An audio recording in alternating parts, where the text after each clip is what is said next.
Welcome back, everyone. Thanks for checking out another video. We have the golf club at Mattaponi Springs in Ruther, Glen, Virginia. For those not too familiar with this area, it's off 95. It's in between DC and Richmond. It's closer to the Richmond side. If I had to guess, this is probably an hour and a half, maybe 2 hours from the Northern Virginia DC area, but this is definitely worth the trip. I think this course, as you're going to see today, it does an amazing job showing what Virginia golf is all about. You want elevation, you want water, you want tree lines everywhere, you want certain force carries. I mean, there's just a really good mixture of golf here. And so for anyone, again, if you've not checked this out, it's definitely worth the hour and a half drive from the Northern Virginia area or wherever in Virginia you're from. Go check this club out. And so today's round, it'll be my wife and we are, I believe it was her spring break, so she's a teacher for Fairfax County, and this took place in spring of 2025. I believe, I'll check the dates, but I think it was April-ish is when this was taking place, so the conditions were actually pretty dang good. You'll see that I have a hoodie on, and I think my wife has like a vest on, so spring golf, you know, when it's kind of that 60 degrees, kind of chilly, but the sun's out, there is nothing better than that. Fall golf is kind of the same way, but you're going to notice that the conditions were actually pretty good for coming off a brutal winter that we had. And yes, I know this is coming out in September, so we're almost, 5-6 months after the fact, but regardless, I think the shape was great. It could have been better, but I think they were prepping for summer coming up, and I'm just splitting hairs at this point. Very, very good course overall. Let's dive into it. In hole one, just take a look at how visually appealing this is. For someone that's never played this course, again, and I can say this about every course, there's probably a few holes and a few shots that I would take differently. I should have checked what the water runs out to. I did not hit that ball good, and I luckily, kind of favored the left side, but for long hitters, you probably don't want driver there. Took a tee shot of my wife. Feel like she doesn't get a lot of love. You can see the ball right there. Kind of hard to see, but she striped a fairway. Mrs. Mark Aries Golf, I mean, look at her. Making me proud. Also, for context and spoiler alert, this is every video, I feel like we did not hit the driving range one bit. So hour and a half, hour 45 car ride. It's a cold, chilly day. We go right to the first hole. That's never a good sign. So you're going to see some weird, ugly golf today, but the good news is we score pretty decently. From the thumbnail and title, you're going to notice that this is what single digit, kind of 5 handicap golf looks like.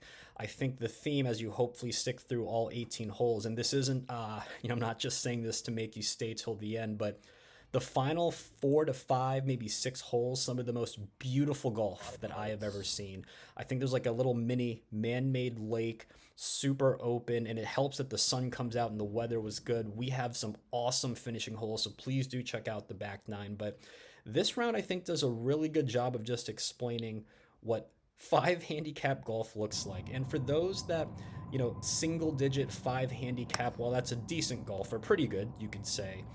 There are levels to this, and hopefully this video can call out what those are. The difference between a 10 and a 5 versus a 5 and a scratch, I mean, it's just night and day. So you're going to see that I chunk some shots, I thin some shots, I have some OBs, but I'm able to scramble around, get up and down, and still score decently. So you'll see a lot of pars on the scorecard today, and I think that's what single digit, kind of mid to high single digit handicap golf is all about. But anyway, hopefully that speaks for itself. But going back to the course, I was saying how this is the first time I'm playing it, and when you're playing something for the first time, there's a lot of guessing to it. And I'm hoping this video helps you as a scout, or if you have the apps nowadays, 18 Birdies, Grint, definitely break that out. But here's the first par 3. Let's get back to the course itself. Anytime you see a super short par 3, you know something's up. This is first off, it's visually appealing. Look at that. I think it's a super cool hole.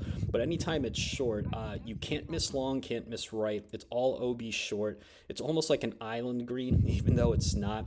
And I didn't notice anything too crazy with the greens, but I did miss in like a weird spot. But I think if I remember correctly, this was a tricky green depending where the pin placement is. So I think a par, I'm very, very happy with a par on a short 3. I'm not going to get greedy there. And then look at this hole. I think this does a good job explaining like what the course is. And for people that have played this, maybe you'll agree with this, maybe you won't, but it's almost like 2 different golf courses is what I remember from this. You're going to see a lot of holes. Like, look how beautiful this is. Just all tree line. Really visually appealing, some elevation. So you're going to see a lot of this. And then in the back nine, it changes up. It's actually pretty open. You have some water. Super cool hole. It's almost like playing two courses, like I said. But this par four, it doesn't help when you have a really crappy tee shot. But luckily, that ground ball to third stayed in play. I hit a pretty decent approach. It just didn't have enough to get there, which is fine. Can we rely on the short game and walk away with a par? We'd be stealing one. We don't.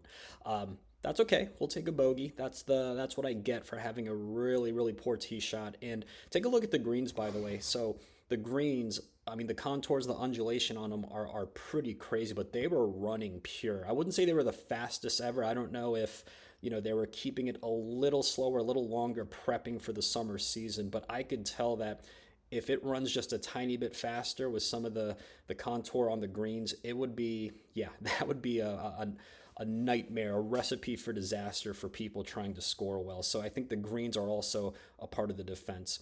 Anytime you see a short par four on the card, this is 280 yards, you know something's up. You do not need driver on this hole. If you saw me, I took three hybrid. If you have like a 200 to 220 club, that's all you need, and you'll have a really comfy wedge in.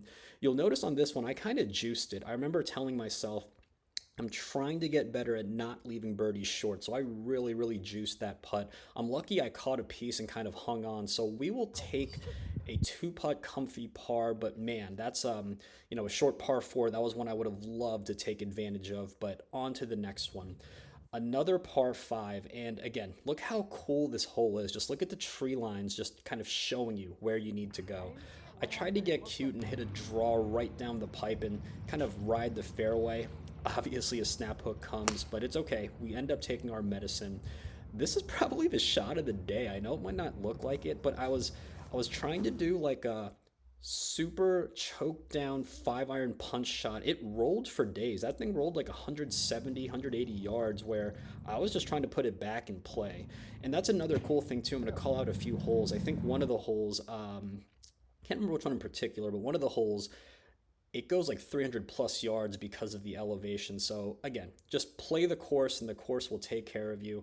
We end up having a really poor wedge shot, and if it wasn't clear, that wedge shot that I had, it looked straightforward. The ball was super above my feet, which is why I pulled it. Whenever that happens, I do try to take a little more club, shorten my swing, and try to control it, but yeah, just wasn't a good execution. And this is, I told my wife just to switch it up. Hey, film me from this angle. Let's see what happens. Always good to have a second camera person with you. We're not a Grant Horvat or Good where there's 100 people following you. We are a one-person operation, one and a half when my wife is around. But oh my goodness, I think I mute a lot of the audio out where me and my wife are talking to each other. This is the closest I've ever come to a hole in one. You'll kind of see, it was hard to see there, really bad zooming job. You'll see in a moment. I hit a draw into this pin. The divot was on the right side where I just walked from, and this is where the ball ended up, left and past. I think I missed my first ace by maybe like 6 inches. So, man, we got to at least capitalize the birdie. Nope, that stinks. We go from a near hole in one to a really poor par where, you know what, that was just a bad one. So we live, we learn, we move on. But that was a really cool hole. If it wasn't clear, the elevation, I don't have slope in my rangefinder, as you know, so we kind of guessed and hit the perfect number. On to hole 8, and you'll notice, again, another short par 4. I thought I could take, so this is really dumb on me. I gunned the bunker. There's two bunkers you have to worry about if you saw on the mini map. I gunned the first bunker. I was like, oh, you only need about 210, 220 to cover it. I didn't account for the second bunker after that, and that's where I ended up. So if I could play this hole in particular again, if you're a really long hitter, take the cheating line. If you're not, just take like a 185, 200 club on that left-hand side. Take the bunkers out. You'll have a slightly longer approach, but that's okay. And I do remember this green in particular. So I hit a really good wedge shot. I pulled it, but I know the distance was spot on. Look where my ball ended up. Everything just kind of floats to the left and just funnels that way. It's another good example of, these shorter fours that maybe you don't need driver. They're, of course, going to defend it with the greens. And here is hole 9. This was one of the coolest holes. Take a look at this where I should have taken my camera and shown, but that's a big drop off. if you can poke it like 220 to the top of that hill, you'll probably get 100 free yards of roll. So you're going to notice, what is this, a 428 par 4, and I have about 100 in. So that drive went 330. All you have to do is just hit it like 230, 240. And if you catch the speed slot, so take a look at that. That's what I'm talking about in the background. I caught a speed slot and it just rolled for days. Funny enough, I was in position A pretty dang good. I don't know if you could do better, but we hit a really poor wedge shot again. And take a look at the greens here. The greens were rolling pretty true, and I don't know why. I just had took me a while to kind of get the green speeds down, but we'll take a two-putt par. I wish I got it there, but you know what? Not a bad front nine. So we are 3 over, and we're not even playing our best golf. We had a few mishits. Speaking of mishits, another kind of straightforward par 4, but I don't know what I did there. The tracer made it look really, really good. Oh goodness. When it rains, it pours. But that tee shot, I think I hit the ground, and that tee shot went like 180, 200 yards. We end up chunking the next one, but this is what I'm talking about. If you can have a decent short game to try and get up and down, it doesn't matter what your last shots were, just worry about the next few and try to just get the ball in the hole, as little strokes as possible. We pulled that one, but the distance control was spot on. I knew I hit my number, so can we have a 0-putt par? This would be a hilarious hole to par it. Can we do it? And we just miss it, but that's okay. That is the exact pace that I'm looking to improve on. Just get the putts there, leave yourself little tap-ins, foot and a half past. That is a wonderful putt, but just didn't go in. So we'll take the bogey after a few bad shots, and here's where, again, there's gonna be a few holes where I wish I knew better. This one, I think when I checked it on the green quickly, I want to say it was like a 280 to that creek. I don't hit it far, as you all know, I'm like 250, 260. Take a look at this and how lucky I get. Absolute nightmare. Downslope in the rough. Might be hard to tell, it's a really big downslope.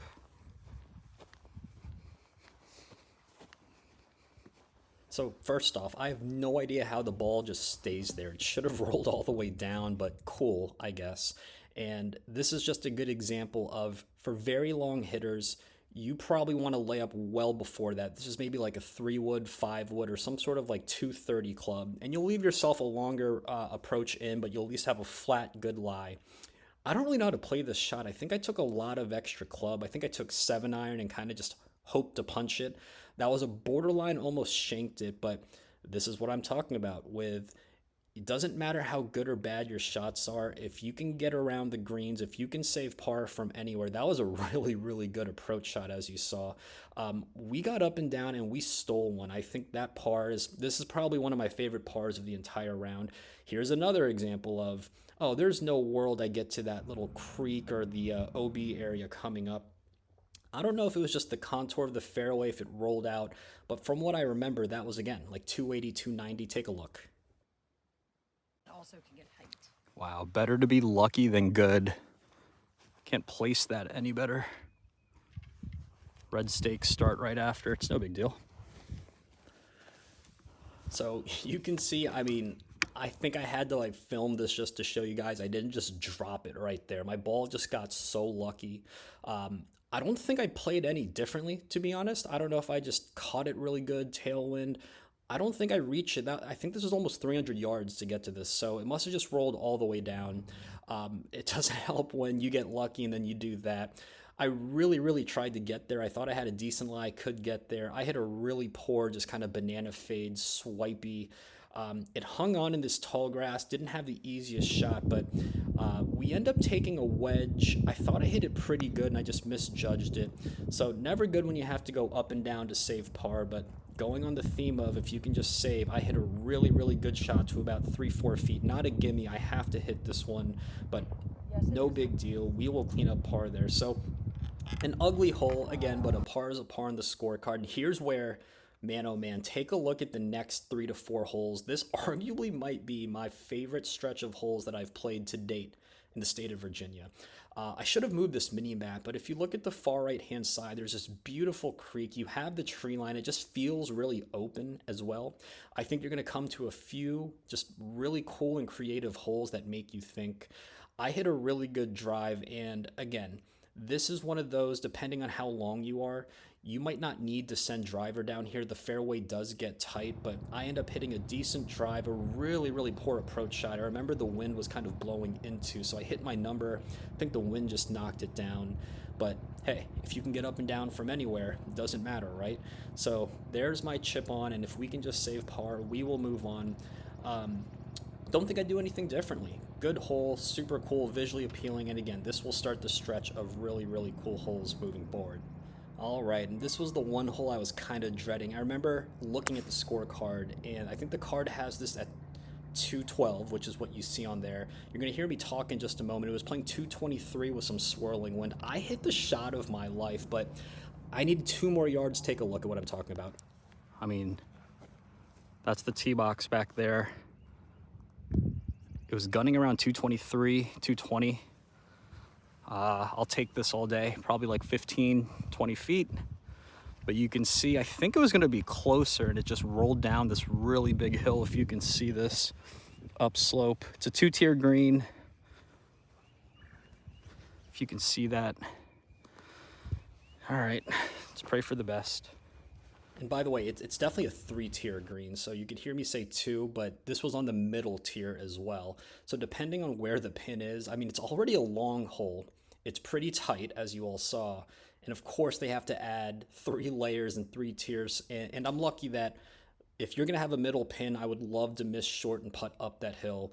This could be a nightmare if it's a bottom or middle pin and you miss long, but anyway, just to give you an idea of the course, I mean, the greens are its defense on top of already being tight and narrow, so just what a cool golf hole. Next one coming up, super short par 4. You know something's up. You can see how it's like a super wide fairway if you play it 2 to 225, and then it shrinks down. So for people who think 320, I'm just going to send driver out there, don't do it. Just take like a 200 club, leave yourself with a wedge in. I end up sending driver just because I'm an idiot, but I do get lucky, and it somehow ended up not in the rough and not OB. I had like a 10-yard window this could have been, and just ended up where it was. So my sun run just keeps going of how lucky I'm getting with my drives. I hit a pretty poor wedge shot. Again, number was spot on, but I pulled it. So don't worry, we worked on it. That was 6 months ago. I think we fixed that issue. Can we just get one birdie? Wow, we can. Finally, we are on the scorecard. We're on the board. There's the first, there's the birdie dance. Awkward. Oh, that's so awkward. I don't know why I left that in, but we are back. What a good birdie, and we have a shorter par 5. This was one of the coolest holes from what I remember. Look at the tree line, look at the tee shot, makes you think, but here's where it gets really, really tricky. Golf holes like this where water to your right, OB left, well, I won't say OB, but there's tree line left, then you have bunkers short. You have to hit the perfect number, perfect line, no big deal, I kind of do. I didn't catch it super, super perfect because this club should have been way more than enough to get the green. That thing never left the stick. And then take a look at this. This is just to give you an idea of what goes through the mind, where I have my normal sand wedge and I have my bump and run club, which is my 9-iron. I decide to go 9-iron with my logic of I would love to get an eagle here. What club will give me a better chance to try and hole out and get there? So I go 9-iron bump and run. In hindsight, I probably, not to sound cocky, but I have a pretty good chance, and I think I could have gotten up and down easily if I have my normal sand wedge.